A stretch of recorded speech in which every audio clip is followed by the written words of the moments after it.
পৃথিবীতে এমন দৃশ্য আর কোথাও দেখবেন না, যেই দৃশ্য দেখলে পরাণটা জুড়িয়ে যাবে। 4 থেকে 5 বছরের একটা বাচ্চা সেই মসজিদে মিনারে বসে বয়ান করতেছে, আর বয়ানগুলা সামনে বসে দামি নামি মানুষগুলা নীরবে শুনতেছে। আমি সেলুট জানাচ্ছি ওই মাকে, যে মা এমন একটা ছেলে গর্বে ধারণ করেছে।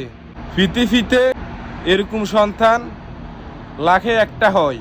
এই সন্তানের জন্য সবাই মন থেকে দোয়া করবেন। লাখো মানুষকে হেদায়েতের পথে আনতে পারে।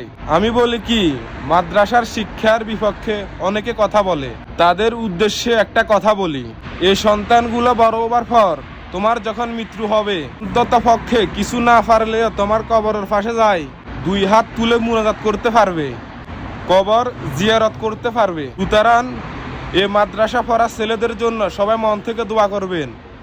কখনো তাদের বিরোধিতা কইরো না। আমি যেটা জানি আপনিও সেটা জানেন, পার্থক্য শুধু একটাই, আপনি ছাটেন, আমি ছাটি না।